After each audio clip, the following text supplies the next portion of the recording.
Good morning, Quadcopter 101 here, and I have a real neat quadcopter for you today.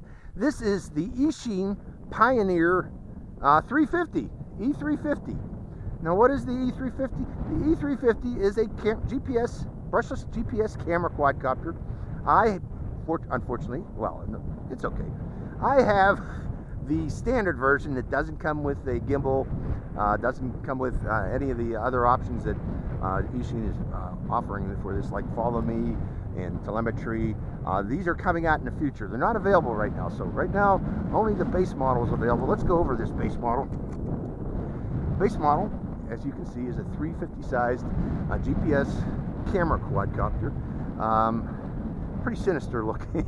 It reminds me of the old, remember the DM007 toy grade quadcopter? Well, this is its big brother, or maybe it's its dad.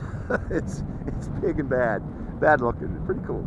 But it is not a toy grade. It really is a GPS quadcopter. The way it works, or let's go over some of the features of this.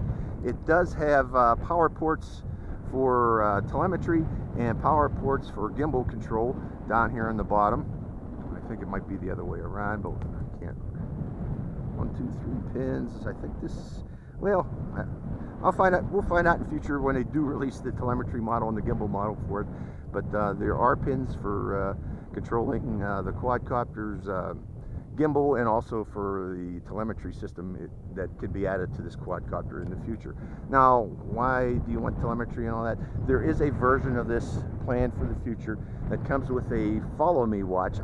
It's not available yet, but they are planning a follow me version of this where you can go out in the desert and follow you wherever you go, just like other follow me quadcopters. But in this case, it would be a low cost follow me bird, because Eachines are usually low-cost birds, and this one's no exception. Now, other thing I like about this is these landing gear can be removed very easily with these screw-in bolts here. They're hand screwed in, so if you want to transport this, and this is a little bit bulky with the landing gear attached, you can easily remove that landing gear. Now, since I don't have I'm not done talking about it yet. Let's talk about the battery it comes with it. This thing is a 2200 milliampere hour, 11.1 volt battery. One thing about it though, there is room for larger batteries in here. This flops around inside here, so I don't know if that's such a good idea. Maybe I should put foam to prevent it from flopping around inside there. I don't think it will affect it too much unless I do a lot of yanking and banking, and I actually plan to do some, because this quadcopter has the ability to be flown in manual mode, and we'll talk about that later when we're flying. One thing I did add to this quadcopter, since it doesn't have a gimbal and it doesn't come with a camera mount, I had to provide my own camera mount. And with that in mind, I just used the good old credit card mount with my SJ4000, and it's just strapped on there with a Velcro cable tie strap around the waist of the quadcopter to hold it in place. Real simple setup. I'm hoping it should work actually very well. Usually it does. Okay, let's see, I'm done talking about the quadcopter. Let's go into the transmitter, and going into the transmitter, I want to bring up something here. The setup on this, especially the control pins, or the control switches up here on the left, with stabilize, altitude hold, and heading lock, which is headless mode, along with on the right side for switch number 2, stabilize, GPS, and return to home, return to landing. These are the same setup as on the CX-20. So, and you also get controls for your gimbal control for pitch and for roll if you so desire, which is also similar to the setup on the CX-20. Which brings up a point here.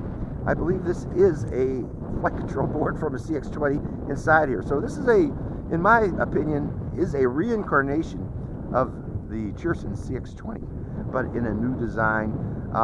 One thing though, its GPS seems to be much better than the CX-20, because I got a quick lock on at home for its first lock on. It took about 2 minutes to discover that it's not in China anymore, and then I did follow-on lock-ins, and they were just like that. So it may have the CX-20 flight control board in there, APM Pilot and all that stuff if you want to go into, and I think you can actually go in there and set up autopilot waypoints for this quadcopter.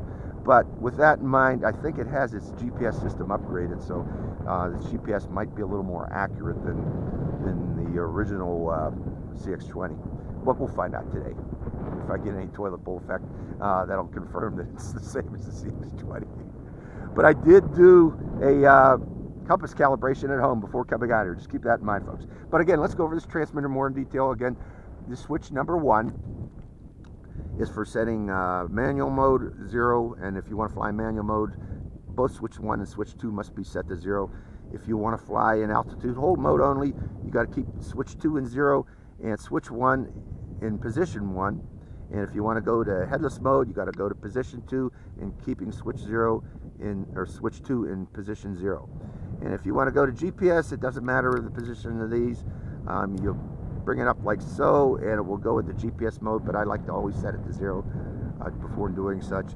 And if you want to do a return to home, return to landing, you bring the switch toward you all the way to position 2, and it should come back to you. Again, this is the exact same setup as on the CX-20. Can be confusing until you play with it a bit. Other buttons on this controller, this is for binding. Don't mess with that, because if you get the version that's ready to fly, it should already have been bound from the factory like mine was, so you don't want to touch that for now. And you can switch between mode 1 and mode 2 by pressing this button here. However, this throttle is not spring centered, and pitch and roll is spring centered, so it might be confusing, you know. And it does have dual rates, and you can select that by pressing this button here. It's not labeled, but this is the dual rate button. And this roll button here is inoperative. So, and we got pitch, or you got yaw, trim buttons, although they don't seem to work. They're not clicking. I'm just going to leave them centered here. I'm not sure how accurate these trim buttons are. We'll try it in flight here shortly. That is about it, folks. Let's go into the startup of this quadcopter. Before we do, let's see what the wind is. It was quite breezy here earlier, and it still is kind of quite breezy, just as I mentioned that. Let's turn on the wind meter, and I'm showing about 7 miles per hour. Earlier it was going up to about 10 miles per hour. I was just flying the Eachine Wizard out here, and it was really breezy for that flight. But okay, and it's going up in temperature out here. It's about 90 degrees right now. And for this flight, I am going to set my timer to about 9 minutes. I want to bring it close in at 9 minutes, making sure it's close. Let's go over the startup of this quadcopter. The lights on this quadcopter will be blinking blue as they're searching for the satellite, the eyes on this. When they do find a satellite, the satellites, and have sufficient satellites to fly, they will go into steady blue. And that means we're ready to fly. To start up the quadcopter, now the original Eachine, it had a weird thing. You'd have to plug in the battery first, if I remember correctly, then quickly turn on the transmitter. I'm talking about the CX-20 now. But this one, I found that this one's set up that you can actually turn on the transmitter first and then leisurely turn on the quadcopter, and it will bind. So now we're going to wait for those lights to turn steady blue. I don't know if you can see them or not, but right now the eyes on this one are blinking blue. We'll see how long it takes to find satellites to fly. And starting my timer, looking at my watch actually. Okay, I stopped my video for a second there. I shouldn't have, because right after I stopped the video we had GPS lock. So we had GPS lock within about 30 seconds. So again, I'm thinking they have upgraded the GPS system on this quadcopter versus the original CX-20. So that would be good in effect. Now for takeoff, you're supposed to take off in manual position, and we will do such by putting both switches up into 0 forward. And I am going to start my timer too. And you unlock the quadcopter's blades and bring it to idle by going down and to the right. And then taking off. Remember, we got a bit of a wind. and go into position hold. That's the wind hitting it, and I see a little, no, maybe that's the wind.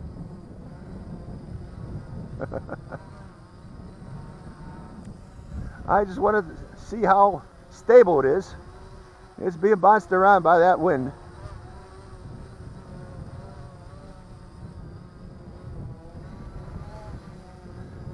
Not super stable, huh? Let's go up a little bit higher. And we'll go out into the desert. And the reason I want to go out in the desert is the first thing we're going to try is return to home. Look at that wind bounce that thing. It don't like wind. Wow. I'm not going to go too far out because of that. It's being bounced around. Let's see it hold its position there. Let's go to return to home. Return to home activated. Let's try see how accurate its landing is on a return to home. Now, if worst comes to worst, folks, I'm going to switch this position to position 0 and go back into manual mode.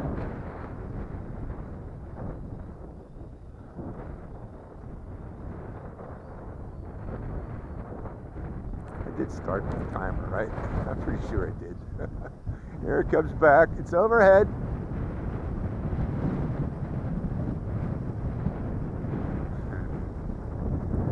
And it should be starting its descent down here shortly. Now after this flight, because you know we got a wind, and the wind with this particular GPS, this quadcopter bounces around quite a bit in the wind. You know, it's 8-mile-per-hour wind, average 8-mile-per-hour wind. I want to see if this thing can land without damaging itself. You'll see. It's pretty darn close to its takeoff point. I'm standing back here, folks, because I don't know what it's going to do on landing. Yeah, there we go. Throttle down.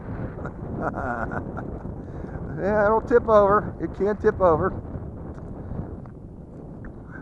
Okay. Let's check to make sure our blades are all in one piece and there's no dirt in the motors. No, this appears to be fine. Okay, with that in mind, on landings, on return to landing, you might want to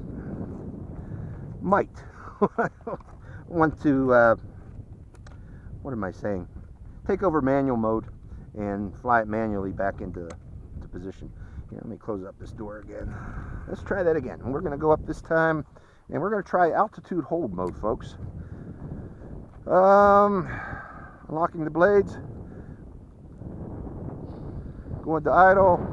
We're starting off in manual, then we're going to go to altitude hold. Oh, you also, one thing I forgot to mention, you really need to take off right away or the motors will shut down automatically within about 15 seconds. You need to take off.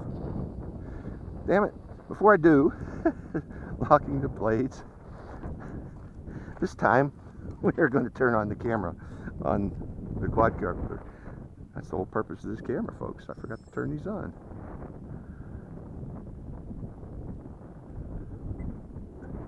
Camera is recording. Here we go again. Going back up. Manual mode takeoff. Going up. And I am going to switch to altitude hold. Now we're in altitude hold. Why do I want to fly an altitude hold? Well, it's going to be, should be less jumpy in the wind. It should be more stable in the wind. Hopefully. Wind will, as you saw there, wind will bounce around a GPS quadcopter as the GPS tries to hold its position. But altitude hold of these GPS quadcopters comes really in handy for doing aerial video on windy days. It does help stabilize the video. I want to come down a little bit lower too. But it really can fly real fast in this mode, in this position, as you can see here. Let me bring it in closer too.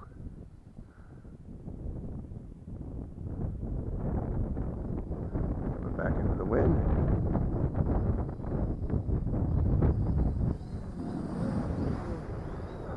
Okay, this is the wind blowing it back. Gotta fight that wind. Okay, now we're gonna go back to manual. There's no corrections. This is entirely manual now.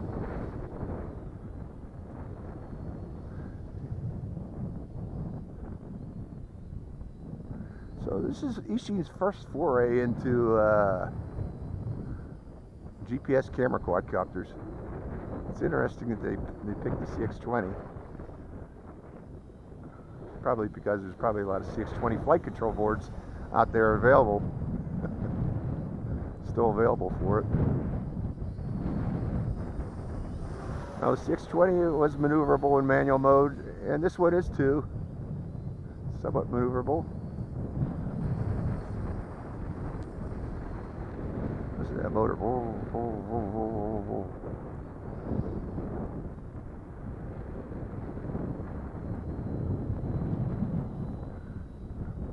It's fast, going downwind. Coming back upwind. Can still be fast going upwind, I don't know.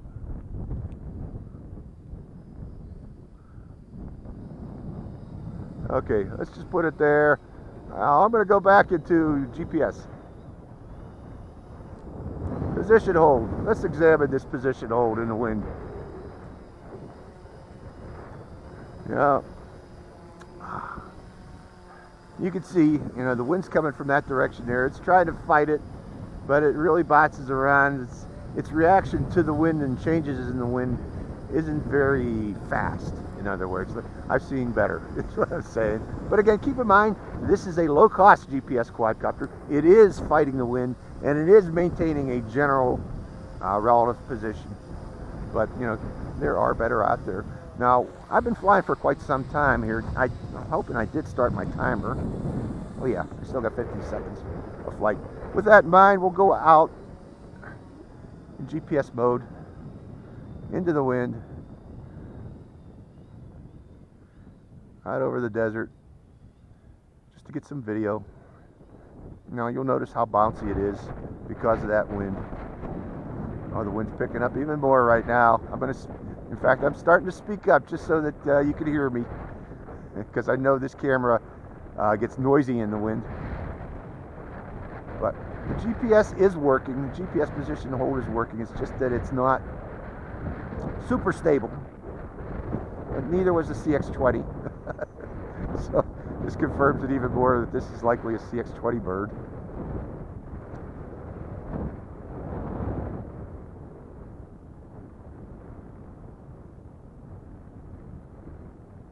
Let's bring her home.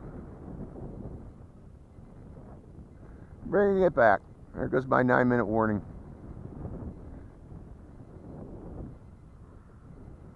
Boy, its altitude has gone up quite a bit. Well, that's another thing about the CX-20. You gotta, if you want to keep relative altitude, you got to make sure that the stick position is set to center.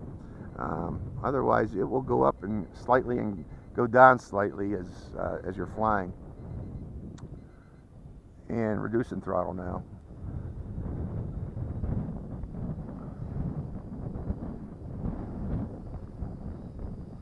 Coming down. Now I'm not going to fly this until the lights blink. I just want to fly it about 10 minutes. And that's what we're doing. The throttle response while in GPS mode is very sluggish. So you know, you'll notice it going down, and then you give it throttle to go up, and it takes a few seconds to respond to that. Keep that in mind too. But again, you want to keep it centered. The throttle center. I don't know what that was. That's the wind, isn't it? Okay. You know, it gets a sudden breeze of wind, and you'll see that it just doesn't react to the wind as rapidly as other quadcopters do. It's a little bit slow, in other words. Okay, so we're going to bring it in for landing.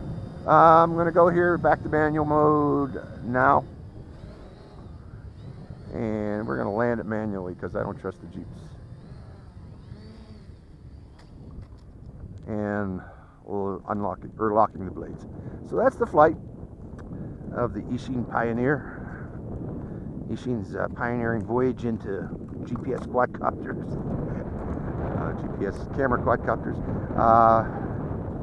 Again, you know, its GPS is a little bit slow. You know, the reaction of the GPS is a little bit slow into correcting, particularly windy days. If you got a windy day, it does have some issues to it, as we saw there. It does bounce around a bit because it's just a little bit slow in reacting to the changes in the wind. But other than that, you know, it is a cheap, inexpensive, low-end GPS camera quadcopter, and that's what it's designed and meant to be. So, you know, it's nothing more, nothing less. So if you enjoyed this flight, this is Quadcopter 101. Let me get a thumbnail of the Pioneer. Quadcopter 101, signing out.